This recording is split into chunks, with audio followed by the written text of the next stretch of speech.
Hi, my name is Erica Jones, and you are watching the Archetypal News Network. I am a counseling astrologer and a practitioner of mystical arts and metaphysical healing, and you'll find my work at realimaginal.com. And I'm excited to announce a new 5-class series called Inhabiting the Heart of the Moon. It starts on May 7th, and we're going to build a doorway to experience the livingness of the world, of the anima mundi, the soul of the world, through cultivating a more conscious connection with our heart's perception and our intuitive capacities. So we're going to learn to feel the world and receive information from the world and specifically with the moon from an astrological perspective, and experience the moon in an entirely new way. So check it out. I'm very excited to embark on this adventure with students, and my website, realimaginal.com, has more information and registration. Just see the classes and events page. So today, I am your host for a discussion of the upcoming full moon in Libra, which happens on April 5th, 2023. And the planet of love and beauty, Venus, transmits her harmonizing qualities through the Libra full moon, which graces our skies on April 5th, coming exact at 9:34 p.m. U.S. Pacific time. And this is the first full moon since the March Equinox, which was filled with Mars' initiatory fire and zest. And the Libra full moon would like us to remember that all things are best in moderation, including moderation. Now, we can safely indulge in our imaginal senses with Venus's very harmonious sextile to the dream-making planet Neptune that happens on its exact April 7th. It really provides a supportive influence to enjoying the arts, music, and also our own creative expressions. And Venus resonates deeply with Libra, but she's presently traversing her other home sign of Taurus, the earthy, sensuous Taurus, and really invites us to enjoy and indulge in our favorite foods, comforts, everything that we might love about being in a body, all the sensual delights. And so it's really supportive of a very delicious start to the new season that's spreading over the earth right now. But if we have wandered into excessive indulgence during this time, Libra, this Libra full moon says we really have to be mindful of rebalancing our appetites. Though earlier this month, or the previous month actually, Venus made a conjunction with the unusual planet Uranus on March 30th that may have already kind of thrown us off our usual habits and actually introduced some new elements to our lives, perhaps concerning finances or beauty or the women in our lives or our social networks. So if Venus-Uranus coincided with a shakeup in our relational or financial landscape, whether it could be an exciting new friendship, a love interest, or work challenge or opportunity, this particular full moon might really illuminate the benefits of those connections, the new connections that have come in, as well as highlight our reservations or fears, maybe anxiety about how we might be harmed or potentially how we might harm others. So the ego consciousness of the sun is joined together in the sky with the vulnerability of the asteroid Chiron and the amplifying and integrating powers of Jupiter. So Sun, Chiron, Jupiter are making a triple conjunction and illuminating the more unconscious parts of us symbolized by the moon.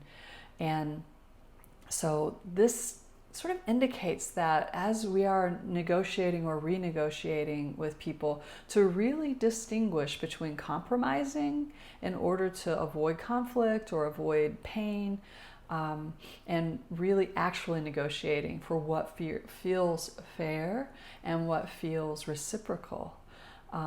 Venus and the sign of Libra both really want harmony, but too much compromise at this time, especially in forming new relationships or that remodeling of existing relationships, can result in some surprising eruptions of anger down the road, as very poorly drawn boundaries are rudely crossed and revealed. Now, Venus isn't going to hang around in Taurus very long. She moves into Gemini on April 10th. She'll be there until May 7th. And she immediately makes a very enlivening trine aspect to the powerful planet of Pluto, who just entered Aquarius on March 23rd. So we might find our attention rapidly turned from our inner aesthetic enjoyment to an outward focus, as the networking energy of Gemini turns Venus into the social butterfly, really finding enjoyment and making connections with others, exchanging beneficial information, and just attending to financial flows.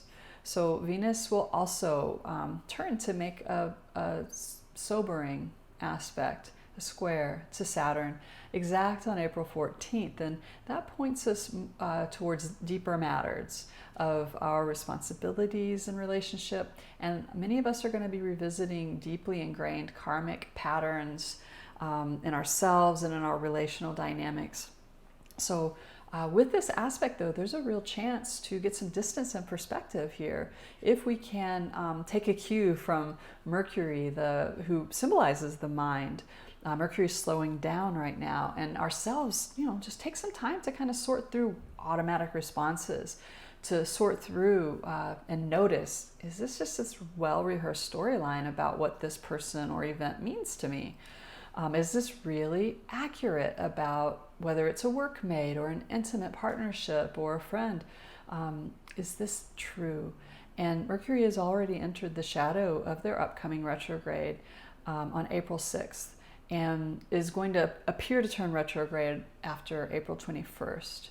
And therefore, we can think about this confrontation between the past history of Saturn and the connective power of Venus as a potential golden opportunity to rethink the old stories that we clothe our relationships with, and to bless and release whatever is ill-fitting. Now, another signification for Venus is money and the flow of resources between people, between entities. And with Mercury's retrograde being completely within the sign of Taurus, and Mercury is going to be there a long time, from April 3rd until June 11th. This Venus-Saturn square aspect just may kick off a whole round of reconsideration of resource flows, our attachment to material items, and our relationship to the five senses and how we engage the world through our five senses. And indeed, how we engage with the material world and its limits, as well as the limits of our understanding of high technology particularly. This is shaping up to be a key feature of Mercury's retrograde through the very earthy, grounded sign of Taurus.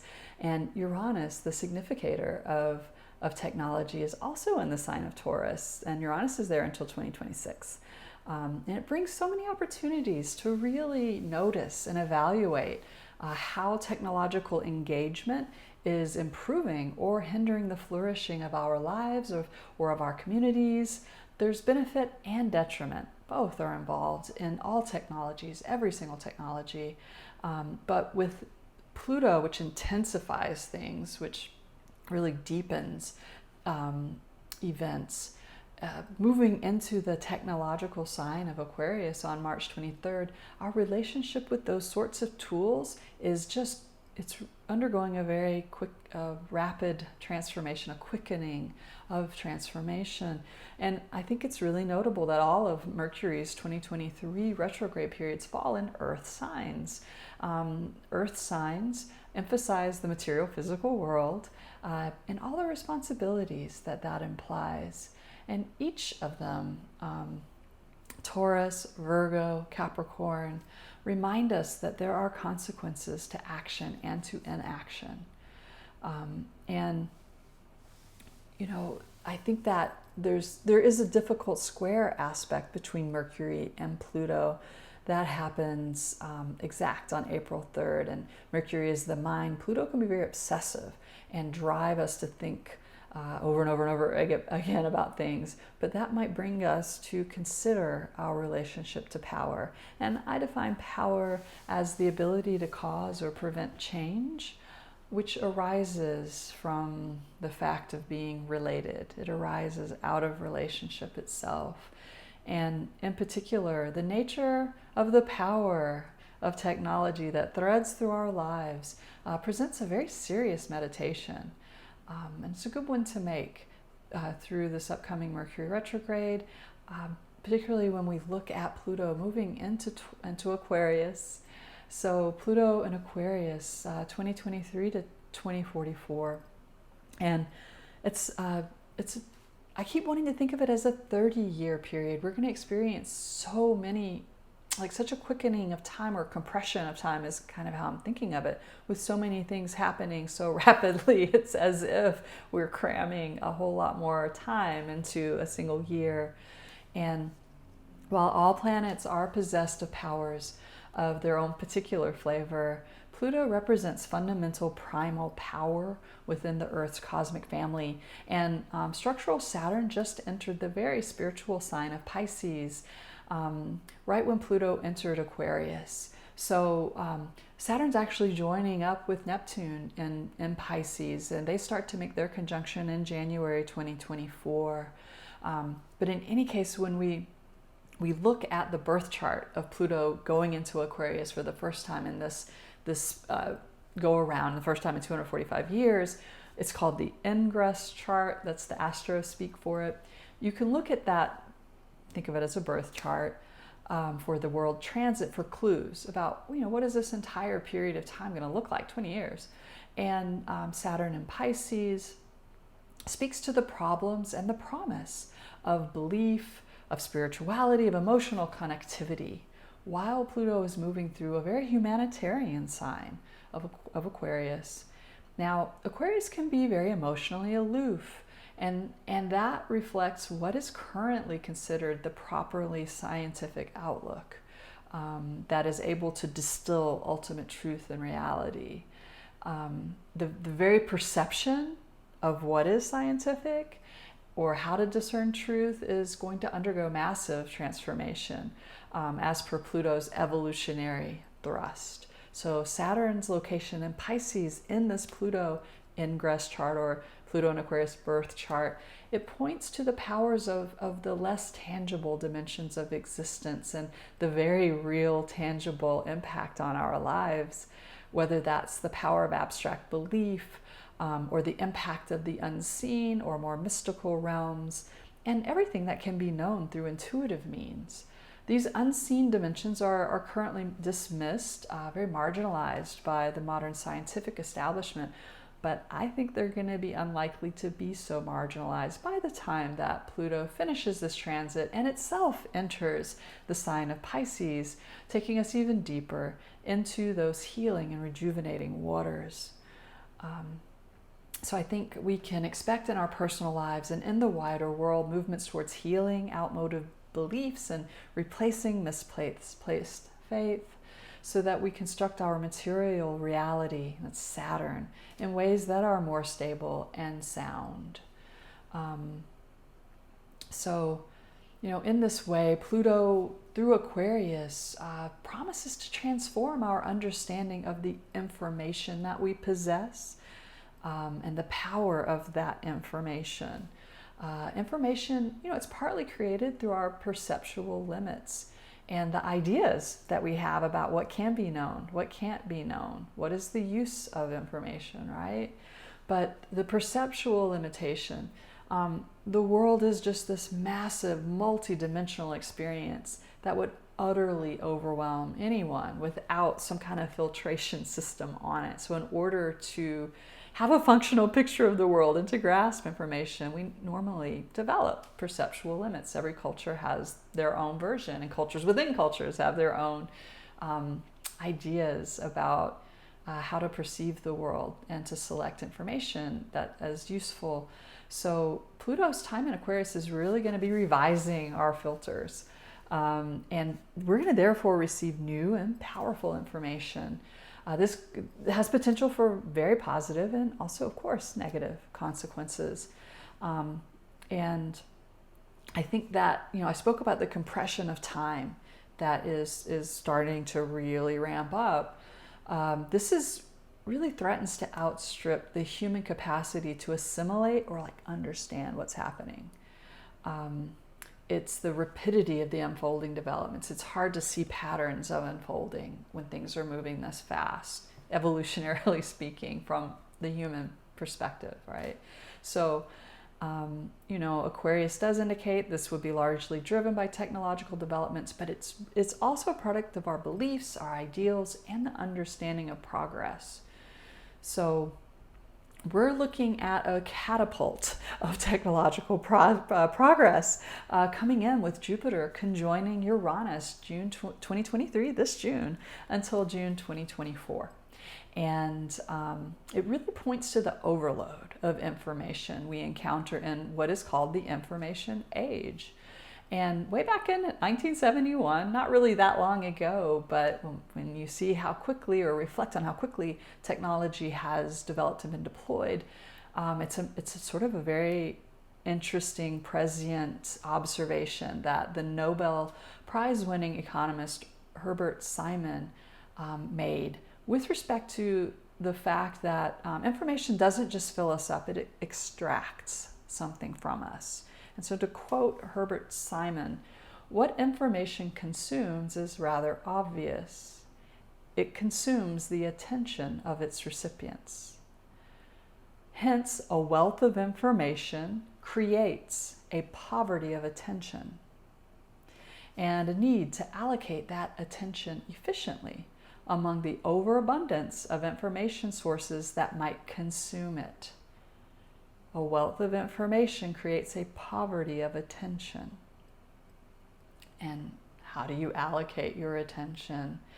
So I think, therefore, it's crucial to remember that where we focus our attention represents a great deal of power over the next 20 years. So neither, simply imagining figures of light or being completely absorbed in the darkness, to invoke Carl Jung's psychology, will be sufficient to evolve our human souls and our relations to earth and sky. Partnering with the intelligences of earth to adjust our perceptual filters, being mindful of how our interactions with information dominates or warps our understanding, may become necessary, really, in order to bring forth the healthy, desirable, luminous future. And it matters more than ever. It really matters more than ever that we nourish a good dream of our lives, that we nourish a good dream of our futures, a good dream of the earth in our hearts and minds. So thanks for tuning in to the Archetypal News Network and for listening to the Full Moon Report.